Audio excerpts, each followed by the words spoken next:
베르나르 베르베르의 개미 이세욱 옮김. 개미 일부 62쪽 개미편. 지는 해가 오렌지색 알처럼 빛나고 있다. 그 빛을 받으며 봄철 첫 사냥 원정대 중에서 혼자 살아남은 327호 수개미가 달려가고 있다. 고립무원의 외로운 신세이다. 오래전부터 그의 다리가 웅덩이와 진창과 곰팡내 나는 나뭇잎 속에서 갈팡질팡하고 있다. 바람 때문에 입술에 촉촉한 물기가 다 말라버렸다. 먼지를 잔뜩 뒤집어 쓴 탓에 누런 외투라도 입은 것 같다. 이젠 근육에 아무런 감각이 없다. 발톱 몇 개가 부러졌다. 그러나 달려오던 냄새길이 끝나는 자리에서 327호는 금방 자신의 목표물을 찾아낸다. 벨로캉 연방의 도시들이 다들 언덕을 이루고 있지만 그 중에서도 중심 도시인 벨로캉은 거대한 피라미드 모양을 하고 있어서 그 형체가 자국길 어디에서나 보인다. 그 피라미드 향기로 그를 매혹하면서 등대처럼 이끌고 있다. 마침내 327호가 위용을 자랑하며 서 있는 개미 도시의 발치에 이르러 고개를 들었다. 도시가 그새 더 커졌다. 둥근 지붕 위에 엄폐물 한 켤을 덧대는 공사가 시작되었다. 장가지들이 산더미처럼 쌓여 있고 그 꼭대기가 달을 간지릴 만큼 높다. 젊은 수개미는 잠시 두리번거리다가 땅에 닿을락 말락하게 빠끔이 나 있는 입구를 찾아 그 안으로 들어간다. 때맞춰 온 셈이다. 밖에서 일하던 일개미와 병정개미가 모두 돌아와 있다. 문지기 개미가 안에 온기가 새나가는 것을 막으려고 막 출구를 막으려던 참이었다. 327호가 문지방을 넘어서자마자 문을 막는 개미들이 움직이고 그의 뒤에서 갑자기 꽝 하는 소리와 함께 구멍이 다시 막힌다. 이제 춥고 야만적인 바깥 세계의 것은 아무것도 보이지 않는다. 수개미 327호는 다시 문명 세계 속에 들어온 것이다. 그제야 그는 포근한 동료들 속에서 느긋한 마음을 가질 수 있었다. 이제는 혼자가 아니라 수많은 동료들이 그와 함께 있는 것이다. 파수를 보는 개미들이 다가온다. 327호가 먼지를 뒤집어 쓰고 있는 탓에 파수 개미들이 그를 알아보지 못했다. 그는 재빨리 자신의 신분을 알리는 냄새를 발산한다. 그러자 파수 개미들이 마음을 놓는다. 일개미 하나가 그의 몸에서 피로의 냄새를 감지한다. 일개미는 그에게 영양 교환을 제안한다. 영양 교환이란 자기 몸에 있는 영양물을 나누어 주는 의식을 말한다. 개미들은 모두 배 안에 주머니 같은 것을 가지고 있다. 위에 딸린 그 주머니에서는 먹이를 소화하지 않는다. 이른바 사회위라 불리는 갈무리 주머니이다. 개미는 갈무리 주머니에 먹이를 언제까지라도 싱싱하게 손상시키지 않고 저장할 수 있다. 그러다가 그 먹이를 되올려서 소화 기능을 가진 정상적인 위에 보내기도 하고 먹이를 뱉어서 동료에게 주기도 한다.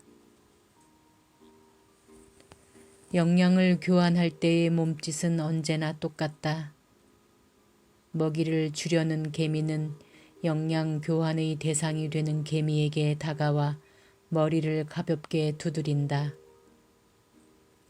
제안을 받은 개미가 먹이를 받을 의사가 있으면 더듬이를 낮춘다. 만일 더듬이를 꼿꼿이 세우고 있으면 그것은 사양하겠다는 의사 표시로서 그 개미는 그다지 배가 고프지 않은 것이다. 수개미 327호는 망설이지 않는다. 그에게 남아있는 기력이 너무 미약해서 곧 전신 경직 상태에 빠질 지경이었다. 그들은 입과 입을 맞댄다. 주머니에 저장해둔 영양물이 다시 올라온다. 제공자 개미는 먼저 침을 되올리고 다음에 분빈 밀과 미음처럼 삭힌 곡물을 되올린다. 아주 맛있고 금세 기력을 찾게 해주는 음식이다. 영양 교환이 끝나자 수개미가 곧 기운을 차린다. 원정을 나가서 그가 겪었던 모든 일들의 기억이 되살아난다. 죽음, 매복, 한시라도 지체해서는 안 된다. 그는 더듬이를 세우고 주위에 가는 알갱이를 뿌려 그 사실을 알린다. 비상, 전쟁이다. 난쟁이 개미들이 우리 첫 파견대를 몰살했다. 그들은 치명적인 성능을 가진 신무기를 가지고 있다. 전투 준비, 전쟁이 선포되었다. 파수개미가 퍼뜩 정신을 차린다. 그 경보의 냄새가 그의 머리를 어지럽힌다. 벌써 수컷 327호 주위에 개미들이 모여들고 있다. 무슨 일이야? 무슨 일이 난 거야? 저 친구 말이 전쟁이 났대. 증거가 있나? 여기저기서 개미들이 달려온다. 신병기 얘기도 하고 원정대가 떼죽음을 당했다는 얘기도 하는데 보통 일이 아니네. 증거가 있나? 이제 수개미를 가운데 두고 한 무리의 개미들이 둘러서 있다. 비상! 비상! 전쟁이 선포되었다. 전투 준비. 증거가 있나? 모든 개미들이 그 말의 냄새를 맡았다. 아니야. 저 친구 증거를 대지 못하고 있어. 너무 큰 충격을 받아서 증거 가져올 생각을 못했대. 더듬이들이 움직인다. 못 믿겠다는 듯이 고개들을 설레설레 흔든다. 그 일이 일어난 곳이 어딘가? 라슐라캉 서쪽, 척후개미들이 새로 발견한 사냥터와 우리 도시들 사이다. 난쟁개미들이 종종 정찰을 다니는 곳이지. 그럴 리가 없다. 우리 첩보원들이 나갔다 돌아왔다. 그들 얘기로는 난쟁이 개미들이 아직 자고 있다고 한다. 그들이 틀릴 리가 없다. 이름을 밝히지 않은 더듬이가 이런 페로몬 문장을 내보냈다. 군중들이 흩어진다. 군중들은 그 익명의 더듬이가 발산한 말을 믿고 327호의 말을 믿지 않는 것이다. 그의 어조에 진실성이 깃든 것은 확실하지만 그의 이야기는 터무니없게만 느껴지는 것이다. 봄철의 전쟁이 그렇게 일찍 시작되는 일은 없다. 그리고 아직 자고 있는 자들이 있는데도 난쟁이 개미들이 공격을 해왔다는 것은 그야말로 미친 짓이다. 수컷 327호가 전해준 소식에 개의치 않고 개미들은 저마다 자기가 하던 일을 계속한다. 첫 원정대의 유일한 생존자로서는 기가 막힐 노릇이었다. 원 세상에, 그러면 그 참사를 내가 꾸며냈단 말인가? 결국은 어떤 계급의 결혼이 생겼다는 것을 깨닫게 되겠지. 그의 더듬이가 맥없이 이마 위로 축 처진다. 자신의 존재가 더 이상 아무런 쓸모가 없어진 것 같은 참담한 기분이 든다. 더 이상 다른 개미들을 위하여 살지 못하고 그저 저 하나만을 위해 살고 있는 것 같은 느낌이 드는 것이다. 그 생각을 하자 두려움에 몸이 떨린다. 그는 두려운 마음을 가누지 못한 채 열에 들떠서 앞으로 내달린다. 그러고는 일개미들을 모아 수석거리면서 자기 얘기를 뒷받침해 줄 개미들을 찾아다닌다. 그가 누구나 익히 알고 있는 다음과 같은 문구를 외쳐대자 이제 다른 개미들은 발걸음을 멈추려고도 하지 않는다. 탐험가인 나는 달이었노라. 현지에서는 눈 노릇을 했고 이제는 돌아와 결의를 일깨우노라. 그의 말에 귀 기울이는 자는 아무도 없다. 그의 얘기를 건성으로 듣고 있다가 심드렁하게 자리를 뜬다. 저 친구 그만 휘젓고 다녔으면 좋겠군. 327호가 지쳐있다. 자신이 물속에서 허우적거리고 있다는 느낌이 든다. 발버둥은 치고 있지만 앞으로 나아가질 못하고 있는 것이다. 그는 벨러 키오키오니에게 직접 보고하리라고 마음을 먹는다. 연방 구성원의 대다수를 이루는 비생식 계급 개미들이 기껏해야 3년을 사는 데 비해서 어머니인 여왕 개미는 14번의 겨울을 낳기 때문에 비길 데 없이 풍부한 경험을 지니고 있다.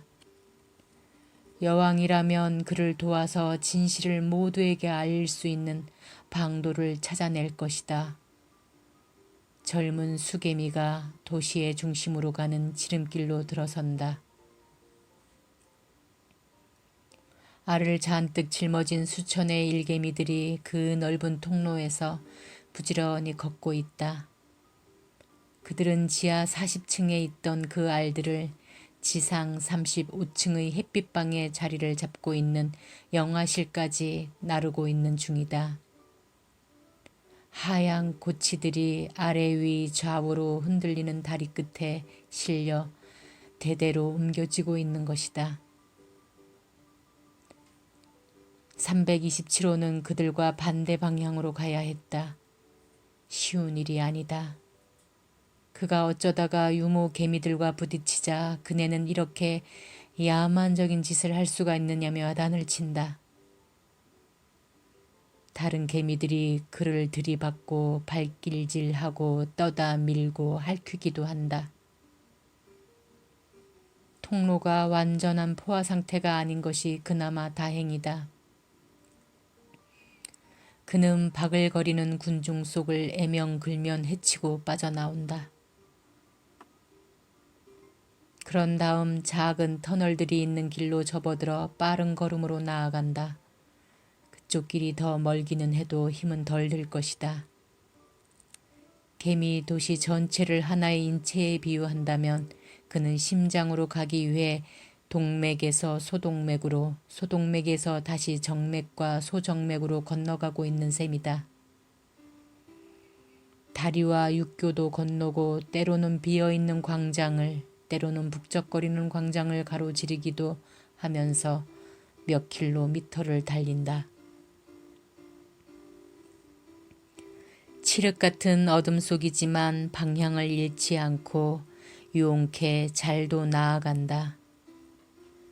적외선을 감지할 수 있는 혼눈들을 이마에 달고 있는 덕이다. 통제 구역인 도시의 중심으로 다가감에 따라 어머니의 달콤한 향기가 더 진하게 끼쳐오고 경비 개미들의 수가 늘어난다. 병정개미 계급에서 분화된 모든 아계급의 개미들이 보인다. 크기도 각각이고 무기도 가지각색이다. 톱니 모양의 기다란 위턱을 가진 자그마한 체격의 개미가 있는가 하면 목질처럼 단단한 가슴판으로 무장하고 있는 건장한 개미가 있고 짤막한 더듬이를 가진 땅딸보가 있는가 하면 유선형으로 잘 빠진 배에 경련 유발성 독액을 담고 있는 포수개미도 있다. 수개미 327호는 통행증 구실을 하는 냄새를 지니고 있기 때문에 제지를 당하지 않고 검문소를 통과한다. 병정 개미들이 조용한 걸 보면 영토를 지키기 위한 커다란 전쟁은 아직 시작되지 않은 모양이다. 목적지에 거의 다다라서 그는 문을 지키는 개미에게 냄새 신분증을 제시하고 여왕의 방으로 통하는 마지막 통로로 들어선다. 문지방을 넘어서다가 그는 그 특별한 장소가 자아내는 아름다움에 압도되어 발걸음을 멈춘다. 둥근 모양을 한 그 커다란 방은 아주 정확한 건축 법칙과 기하 법칙에 따라 만들어진 것이다. 그 법칙은 누대에 걸쳐 더듬이에서 더듬이로 어머니 여왕이 딸에게 전해준 것이다. 둥근 천장의 주요 부분은 지름이 36머리에 높이가 12머리이다.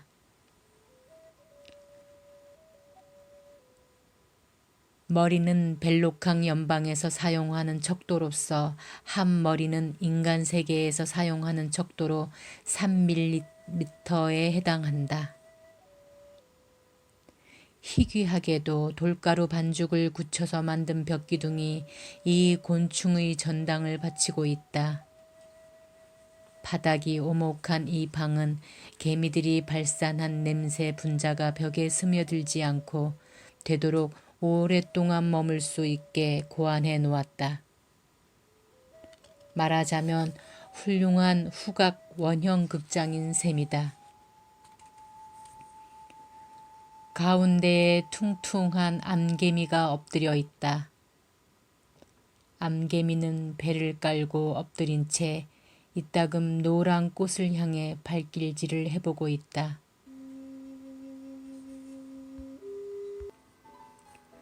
그 꽃은 그때마다 다리를 붙들려고 잽싸게 꽃잎을 오므리지만 암개미는 그보다 먼저 다리를 빼낸다. 그 암개미가 벨로키오키온이다. 불개미 중심 도시의 현 여왕 벨로키오키온이 도시의 유일한 산란개미이며 모든 동포들의 육체와 정신을 낳은 개미 벨로키오키온이 벨로키오키오니는 재임 중에 이미 꿀벌과의 대전을 치렀고 남쪽 흰개미 도시를 정복했으며 거미의 영토를 평정했고 떡갈나무 말벌들이 일으킨 지긋지긋한 소모전도 겪었다. 작년부터는 북쪽 경계를 넘보는 난쟁이 개미들에게 대항하기 위해서 연방 도시들의 힘을 정비하고 있다. 최장수 기록을 깨뜨린 바 있는 벨로키오키온이 그의 어머니이기도 한 벨로키오키온이 연방 역사의 산 증인이 예전처럼 그의 곁에 아주 가까이 있는 것이다. 한때는 20마리쯤 되는 어린 시종 개미들이 여왕을 촉촉하게 적셔주고 안마해 줄 때를 제외하고는 바로 327호 그가 아직 서툰 다리로 남아 여왕의 시중을 들었는데 그것도 이젠 옛날 이야기가 되어버렸다. 여왕이 관찰하고 있는 어린 벌레잡이 식물이 턱처럼 생긴 꽃잎을 오므리자 여왕이 투덜거림 섞인 냄새를 발산한다. 여왕이 어쩌다가 그런 야수 같은 식물에 깊은 관심을 갖게 되었는지 모르겠다. 327호가 다가간다. 가까이에서 보니 어머니는 그리 아름답지가 않다. 머리가 길쭉하게 앞으로 나와 있고 한 번에 어디나 볼 수 있을 것 같은 커다란 두 눈이 둥그렇게 붉어져 있다. 적외선을 감지하는 혼눈들은 이마 한가운데에 모여 있는데 더듬이는 반대로 사이가 너무 벌어져 있다. 더듬이는 아주 길고 날렵하며 이따금 가볍게 떨리는 모습에서 완벽한 노련미가 엿보인다. 벨로키오키오니는 며칠 전에 잠에서 깨어났다. 그 뒤로 여왕은 계속 알을 낳았다. 보통 개미들의 배보다 10배나 큰 여왕의 배에 연속으로 경련이 일어나더니 여왕이 여리디 여린 알 8개를 낳는다. 자갯빛을 띤 연회색의 그 알들이 벨록항의 막내 세대가 되는 셈이다. 벨록항의 미래를 가꾸어 갈 아주 동그랗고 끈적끈적한 알이 모태를 빠져나오자 기다렸다는 듯이 유모 개미들이 떠맞는다.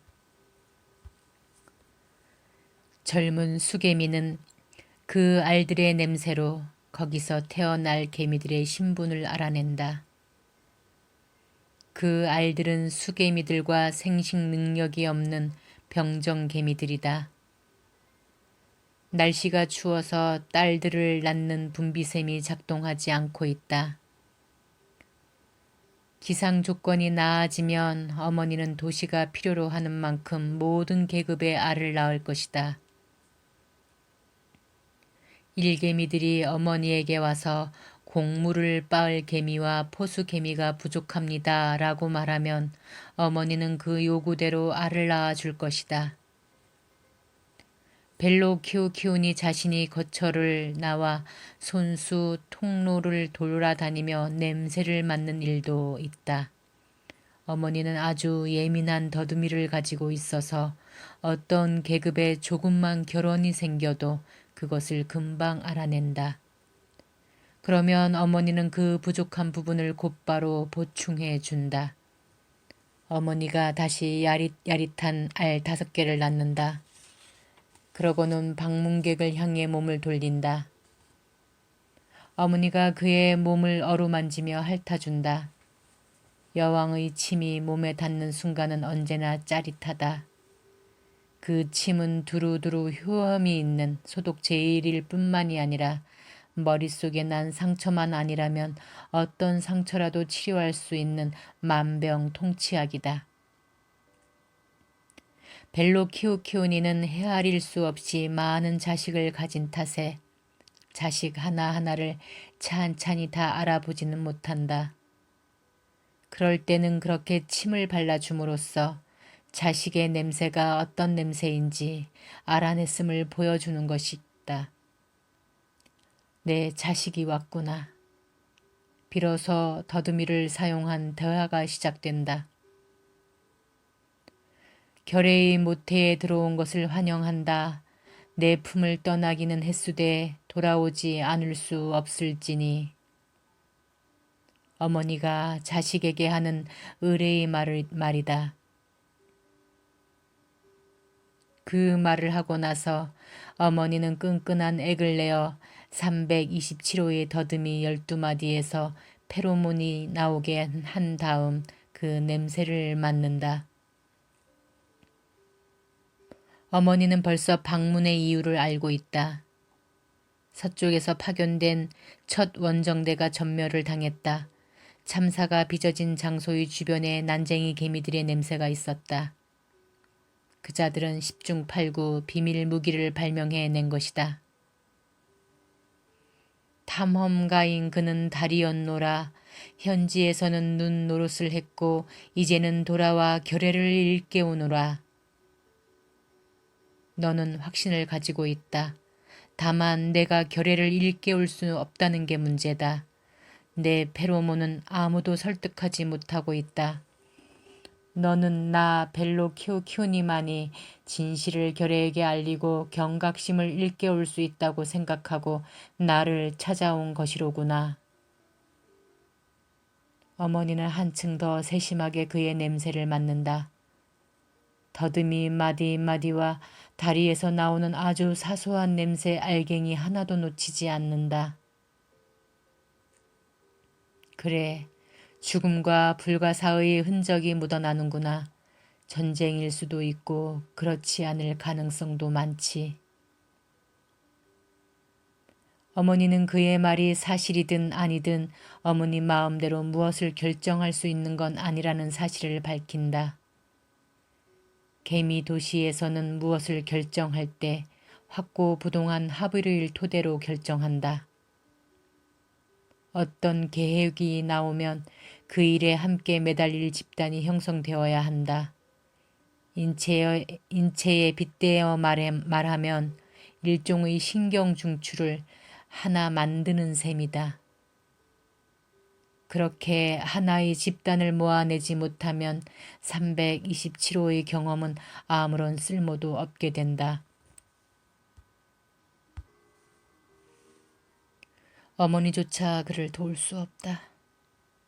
수개미 327호는 쉽게 물러서지 않는다. 자기 얘기를 끝까지 들어줄 듯한 말 상대를 만난 기회를 놓칠세라 그는 있는 힘을 다해서 가장 설득력이 강한 냄새 분자들을 쏟아내고 있다. 그의 말에 따르자면 그 참사는 가장 우선으로 해결해야 할 문제라는 것이다. 따라서 즉시 첩보원들을 보내 그 비밀 무기가 어떤 것인지를 알아보아야 한다는 것이다. 벨로 키오키오니는 결례가 우선으로 해결해야 할 문제들이 산적해 있어서 허리가 휠 지경이라고 대답한다. 겨울잠에서 깨어나는 일도 아직 완전히 마무리된 것이 아니고 도시의 거죽도 아직 수리 공사를 하고 있는 중이다. 장가지로 이루어진 맨 위의 켜가 놓이지 않은 상태에서 전쟁하러 떠나는 것은 위험하다. 게다가 결례에겐 지금 단백질과 당분이 부족하다. 그뿐인가 신생의 축제를 준비할 생각도 해야 한다. 이 모든 것을 하자면 각자 있는 힘을 다 쏟아야 한다. 첩보원을 보내고 싶어도 손이 모자란다. 결국 327호가 불안한 마음으로 가슴을 졸이며 전하려는 소식은 다른 개미들의 이해를 구할 수 없다는 얘기였다. 꽤 시간이 흘렀다. 어머니는 다시 벌레잡이 식물을 만지작거리기 시작했고 어머니의 등딱지를 핥는 일개미들의 입술 소리만이 정적을 깨고 있다. 어머니는 배가 가슴 아래에 가서 멎을 때까지 몸을 비틀고 있다. 두 뒷다리가 대롱거린다. 벌레잡이 식물이 턱처럼 생긴 꽃잎을 오므리자 어머니는 재빨리 다리를 빼낸다. 그러고는 327호에게 그 벌레잡이 식물이 훌륭한 무기가 될 수 있다는 사실을 일깨운다. 벌레잡이 식물로 울타리를 세워 북서쪽 경계 전체를 방위할 수 있을 게야. 그러자면 한 가지 문제를 해결해야 하는데 그 문제가 무엇인고 하니 이 작은 괴물들이 아직 우리 도시 거주자와 외부 침입자를 구별할 줄 모른다는 거야. 327호는 자신의 마음을 어지럽히고 있는 화제를 다시 들고 나온다. 벨로 키오키오니는 그 사고로 숨진 개미가 몇 마리냐고 묻는다. 28입니다. 죽은 자들이 모두 병정개미의 악의급인 탐험개미였냐는 질문에 327호는 그렇다고 대답하고 자기가 유일한 수개미였노라고 덧붙인다. 그러자 어머니는 정신을 집중하면서 28개의 진주를 연달아 낳는다. 죽어간 동료의 수와 같다.